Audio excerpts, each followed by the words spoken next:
stop. So we're going to find out. First time running a webinar. Don't know what I'm doing, but that's okay. So I don't even know where the stop button for this thing is. Got no idea, but that's okay. We're going to figure it out. So without further ado, hello and thank you for coming. My name is Emmanuel Sutka. I'm really excited that you all are here. Today's talk is called No, It's Not Just a Phase, and it's going to be focused on the way parents and teens communicate and how that in turn has an impact on teenage mental health. So if at any time too you want to type a question into the chat, questions are welcome, and I will get to them near the end. And so that's going to be an awesome thing. I'm excited to answer some questions maybe. But so a little bit about me. I grew up in Taunton, Massachusetts. So if you're from that area, I've been around there a lot. I was homeschooled up to the 8th grade. I started working with teens when I was one at 18 in youth ministry, and now I'm a high school history teacher. So that's been a wild ride. But most importantly, in terms of this talk, is that I myself am a survivor, what I will call a teenage mental health crisis. I think that's the best way to put it. And that just means that I struggled with various forms of depression and suicidality from about the age of 12 to my early 20s, and sort of the ballpark time for that. And so I bring this up not because I want to talk about myself, but because my personal struggle has allowed me to help others in a lot of unique ways. And so I talked someone down from suicide for the first time when I was just 16 years old. And then for the next 5 years, I talked with different people, about one a year on average, through their own issues. And so I was a teenager for all of that, just about, except for maybe the last couple. And so they were all other teenagers or peers, and it was never easy. It was always messy, and I'm insanely blessed that all of them are still alive today. So because of all that, though, there are a few things from those in my life that stick out to me, and they are the inspiration for this talk. The first is that each and every one of those people tried in some way to hurt themselves.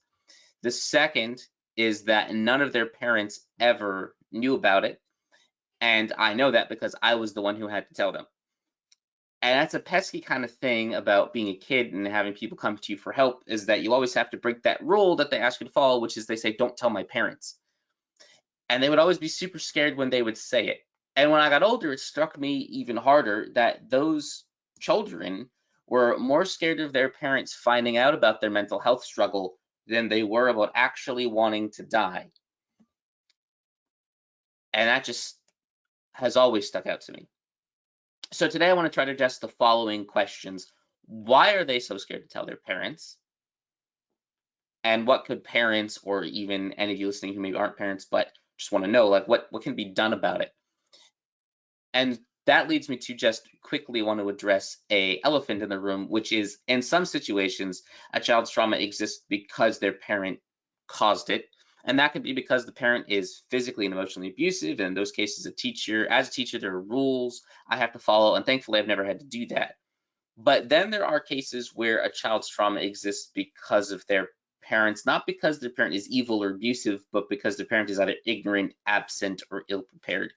And I don't want anything I say here to be interpreted as a form of condemnation. My goal is to try to help you see the seriousness of mental health and give you some tools to help, especially help children if you have them.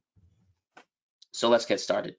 There is a base solution for everything that I want to talk about today can be summed up in one word, and that word is communication. So as we move forward, I'm going to lay out why mental health issues can be so dangerous, detail some natural societal barriers that prevent teens and their parents from having good communication, and then end by providing some strategies you can implement to either kickstart your relationship with the teenager or perhaps even repair a damaged one. Any of these things will be on the list.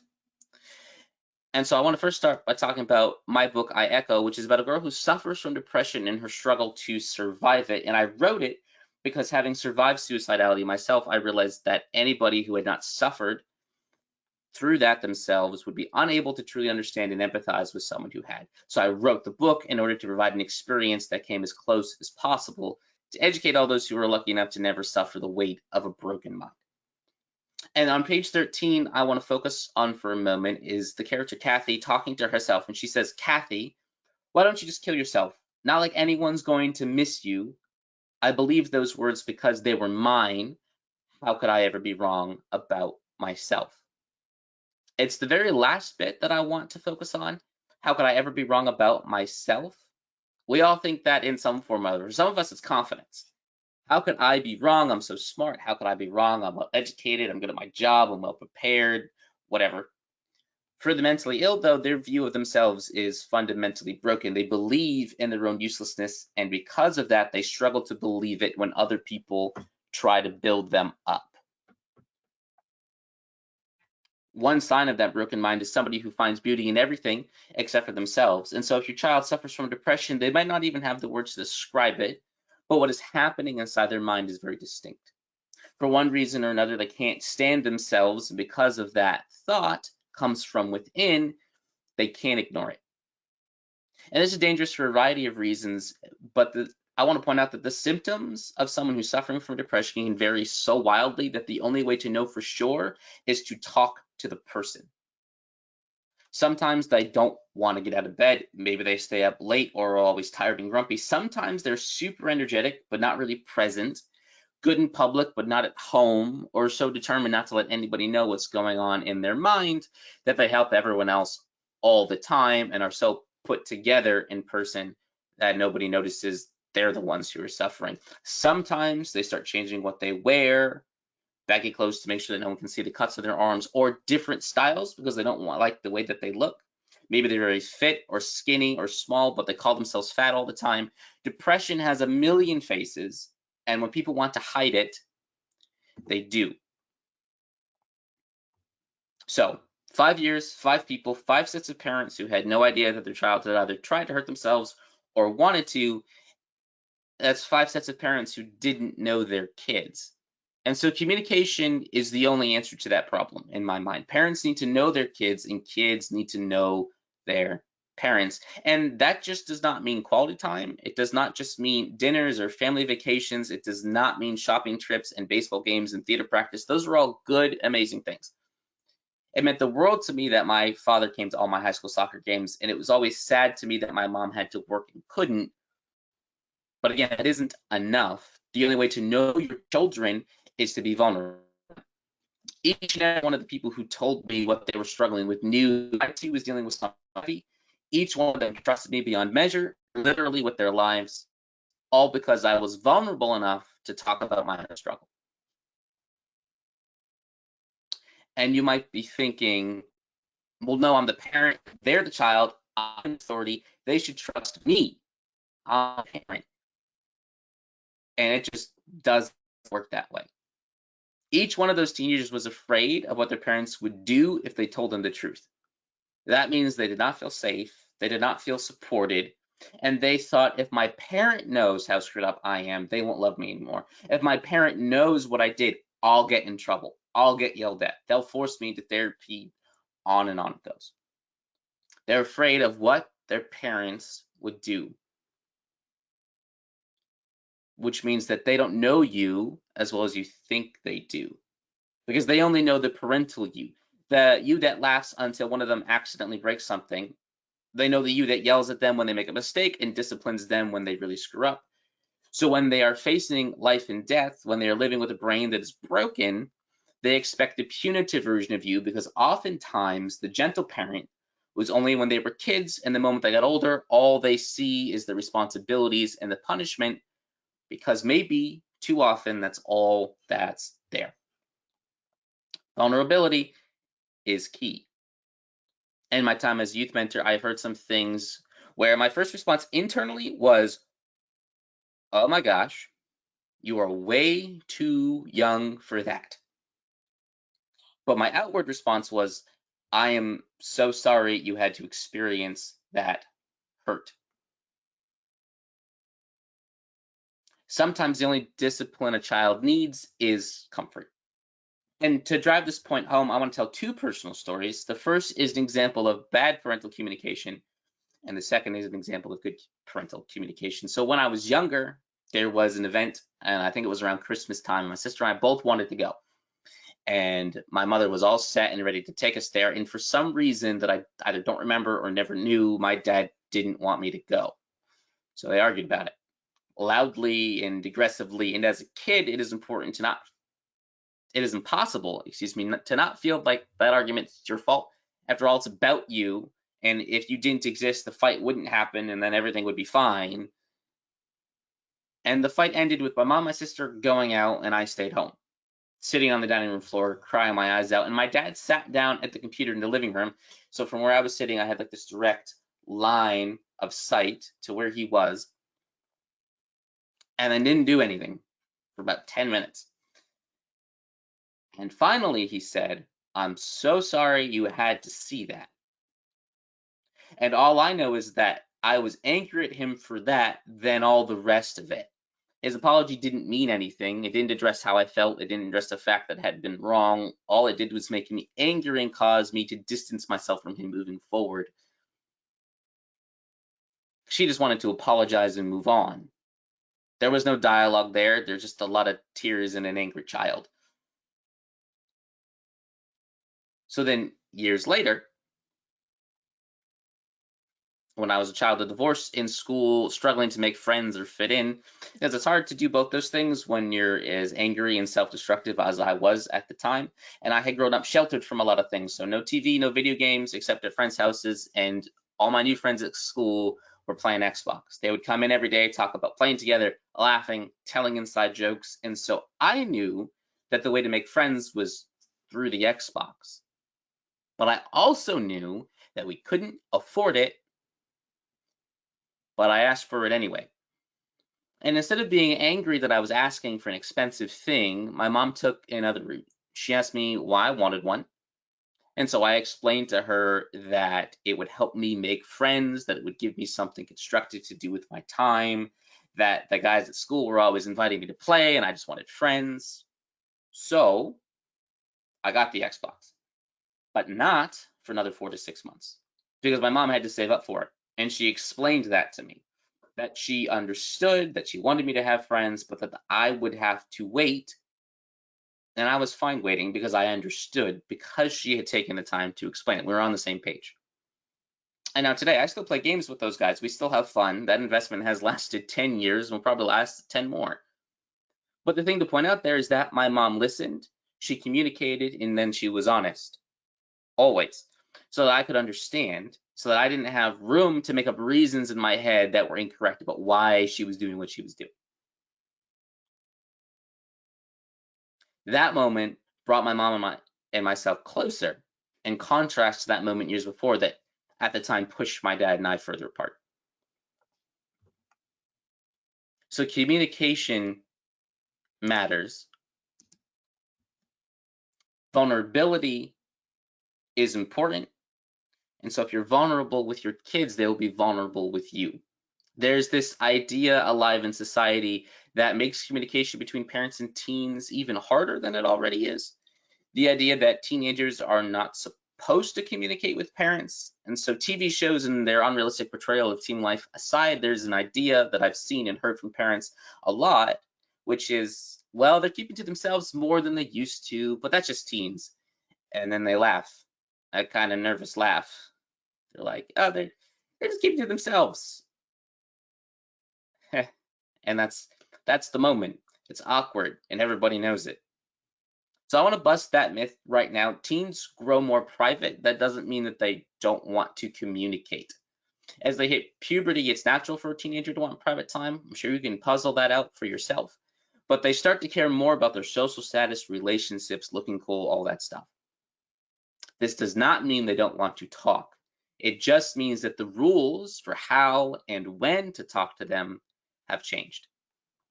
It's your job as a parent to adapt to these new situations. Your teenager will start to try new things, their interests will change and adapt. That's all normal parts of development, but it's your job to move with them, to understand them, and to put in enough effort that even if it is something you do not understand the appeal of, you still know how it works. My mom learned trading card games for me. It's a ridiculous thing. Parents who tell me that they just aren't techie, they got a real big sigh in return. My mother's almost 60 and she can pick up any tech thing that I show her. If your kid wants to show you, you can learn. If she can do it, you can do it. But here's the thing. Depression is not just a phase. Lack of good communication only breeds more separation. If you do not know how to talk to your child at 13, you won't magically know how to do it at 18. They don't come pre-programmed with those things. You have to show them. So all a teenager wants is respect. All they want is to be understood because they're finding out who they are and they want to be loved and accepted for that. They want direction, but they don't want to be controlled. So don't write off behavior. You have to interface with it. You have to talk to them about it. Don't go too hard, too fast. Trust takes time to build up. If it doesn't exist right now, there is no way for you to get off this call them into the living room and have a heart-to-heart. They'll look at you as though you were an alien. Trust is built, trust is earned, trust is modeled, and boundaries are an important thing for teenagers. So as a parent, the best thing you can do is respect those boundaries while also making sure that your child respects yours. Let me explain.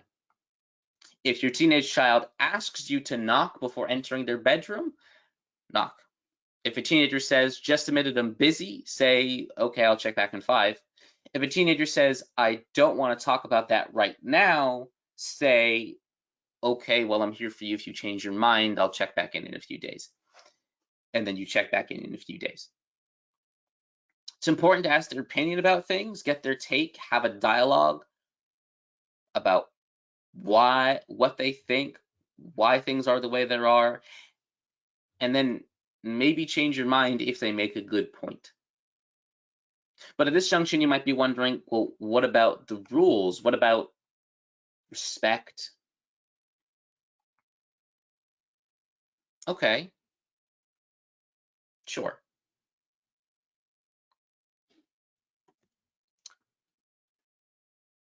But if you have rules, it's important to make them clear, but you also need to be ready to give a reason no matter what. And if your teenager questions you, it's important not to get angry, because at a point developmentally where they are going to question everything. And so then if you don't have an answer, be honest about it, be consistent. If rules are broken, make the punishments known and then follow through. Otherwise, the rule doesn't mean anything.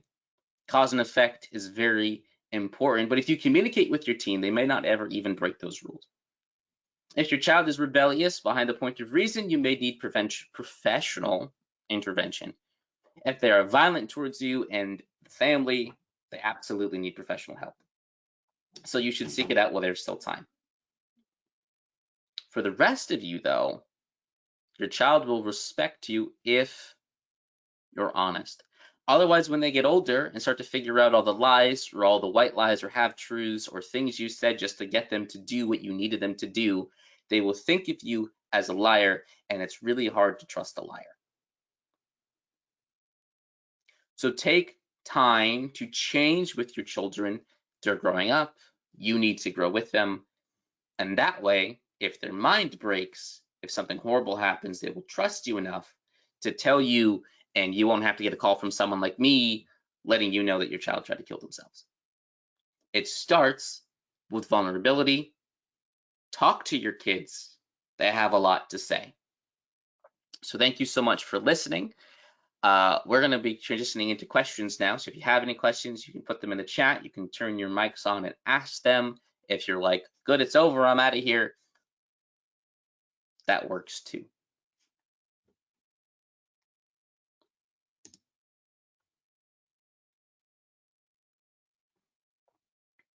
Let's see. First question we've got here. Let's take a look.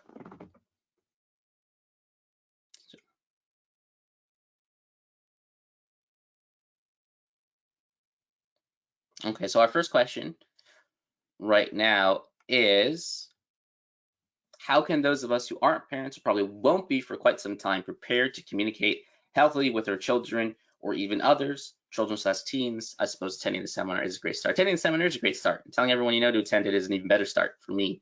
But I think the more direct answer to the question would be that certain aspects of healthy communication apply to just about every relationship that you have. And so if you can learn how to communicate with your friends, with your family, with strangers, with anybody, you're already practicing that communication. And then when you have a child, you don't just change that because they're a kid. I think a lot of times I'm talking specifically about people's communication with their children, but oftentimes the problem is sort of systemic to their whole life, where if you were to watch them throughout the whole thing, they probably wouldn't communicate well with other people either. And so it's this bleed over effect. They don't communicate well, maybe with their spouse or with their friends, or just in general. And then when they have children, they're not really ready to communicate with them either. But that's a much higher stakes game at that point because they're a kid who needs to develop. So I would honestly just say practice boundaries with everybody, and then it allows you to treat children with the respect that they need. In short. Any other questions, comments? Oh, there's one. Cool. Let's see here. When it comes to rule setting, should parents set rules about things that are only, oh, where'd it go? Too many questions now. There it is. When it comes to rule setting, should parents set rules about things that are only related to their preferences? We don't do that in this household because I don't like it. Or should rules only be made if there are reasons related to safety? We don't do this because it's unsafe. That's a complicated question. I think that if you're being very clear with a kid, what's important there is if you don't like it, you should really have a reason as to why. Because if you're like, I don't like it, and your kid says, well, why don't you like it? You're going to be like, and you're not going to know. So if you have a reason, you're like, I don't like it, and it's for A, B, C, and because of that, it has a result that's X, Y, Z, then at least for a kid, they can understand, okay, there's a reason behind this, and it's much easier to respect something that has reason. So if you're going to do things that are preference-based, you really want to be able to explain that preference.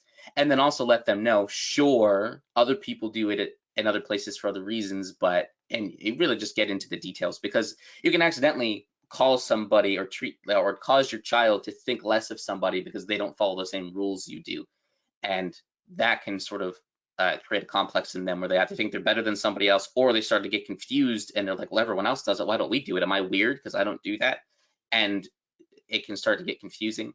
So being able to explain that preference is the most important part if you're going to have rules based on preferences. And that's true about safety too, because certain things like don't run across the street without looking, that's an easy thing to understand, the safety bit. But then if you say, okay, well, like we are not going to do, can't think of a great example off the top of my head, but there's something you don't think is safe that they know all their friends do. Like if you're like, I'm not gonna let you go to the mall because that's not safe, but they know like 18 to 20 people who go to the mall all the time and they're fine, right? They're gonna think that you're being punitive for no reason. So you're gonna need an explanation for everything, especially when it comes to rules, because the moment they realize that there is an explanation, or if you haven't told them ahead of time that you've broken those rules in your life and you know better, they're going to be like, oh, my parent's a hypocrite, I don't need to listen to them. I see that logic in kids a lot, where they're like, well, the moment they find out their parent broke a rule in like 1972, they're like, well, I'm not going to do it anymore. That one specifically pops up with drug use, which is pretty fascinating, where they're like, well, my parents smoked weed in 1982, so I should be able to do it now at the age of 14. So you got to be really open with those things and be able to explain the reasons. Kids normally will get reasons, especially if they're explained well. Let's see. Next question. My son swears a ton. He learned from gaming friends. The gaming friends will do that. Gaming friends are his lifeline and only friends. And I want to go around him from that time, sure, or ground him from that time, but struggle with how to get him to stop. Sounds simple. I assure you it's not. Now, getting anyone to control their tongue is not simple. That's you can read the book of James if you really want a fun biblical look at that. But I would say that one of the important things to teach there is to focus more on self-control than the fact that he's saying words that are bad. So rather than being like, no, no, we don't say that, it'd be like, is that really the view you want to put out of yourself? Like, how do you want to be perceived? Because kids are pretty aware of how they're perceived, and even if they're like, oh, I don't care what people think of me, they do that. It's really hard for that not to be the case. And so if you can sit down with your son and say, look, when you do that, people think you're ridiculous. When you do that, people think that you're not as smart or not as fun to be around or whatever. When you do that, you push people away. Do you really want to be pushing people away?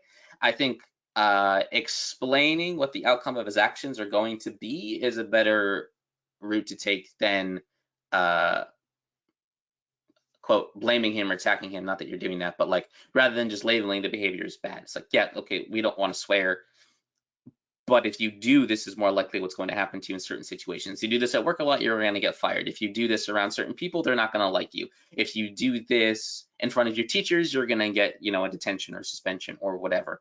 And so after a certain point, especially as they hit teen years and older, you're really not going to be able to control what they say very effectively.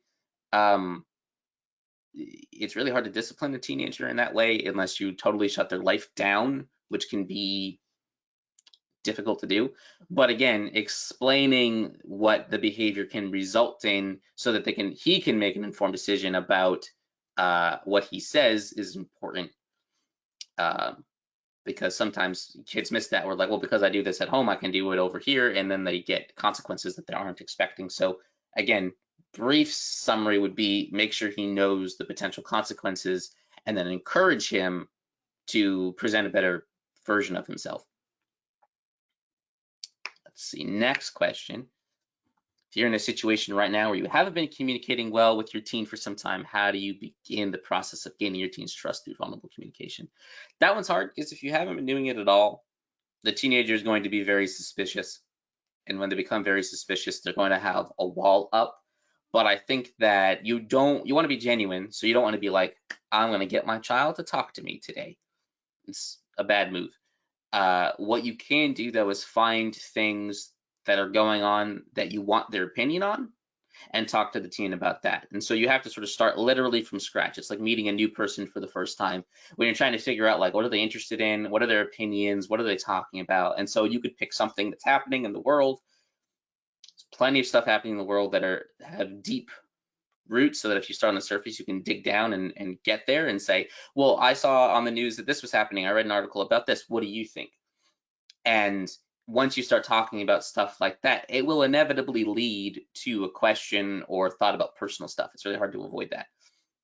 So if you start by talking to them about the things we're not supposed to, politics and religion, or just events in general, like when part of the Notre Dame burned down, that would be a thing where you're like, did you hear Notre Dame burned down? That's crazy. Let's talk about it. And then it's these little things. And if you do a lot of little things, they build up to bigger things.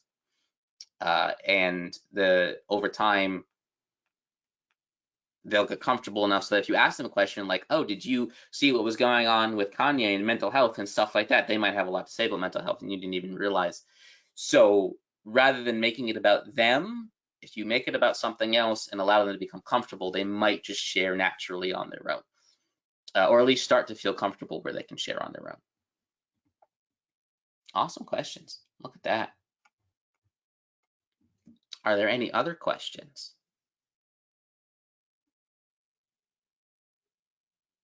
Any at all?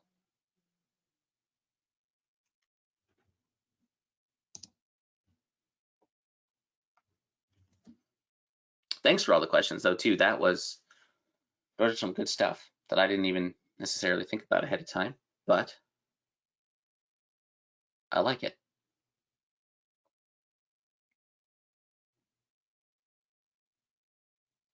Also open for thoughts, questions, and concerns. Those are all also welcome besides questions.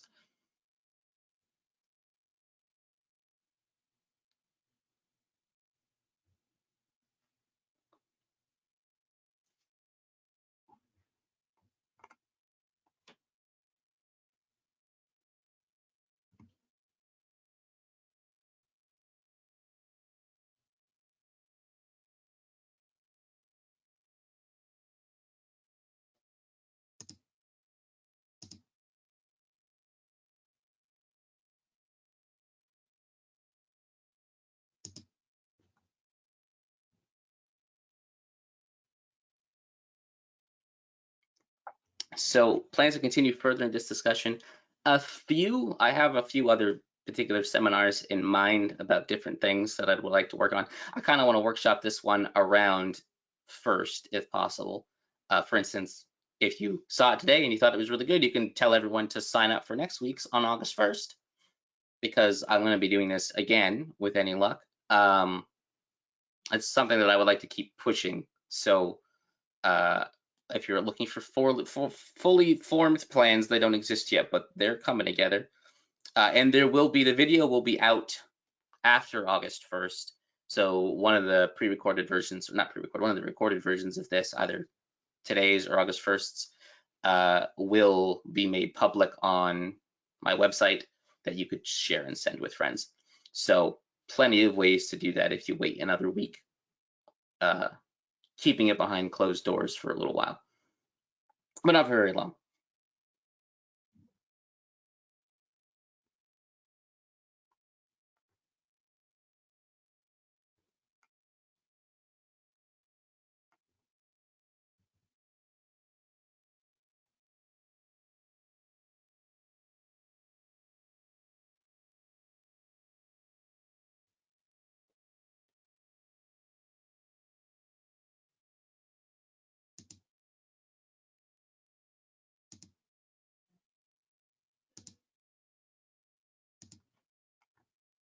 Any other questions?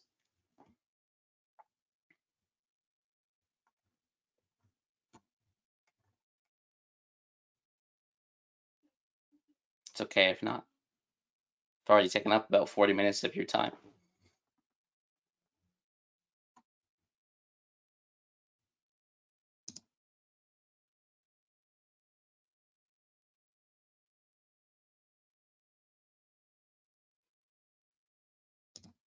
I'd like to say too, going up on the website soon, there are going to be resources, our access to resources for people who are going through stuff like this. So you could get access to like numbers and support helplines and things like that. That's actually part of my plans to further this discussion, is to put those up on the site for people who are looking for them, so that those are readily available.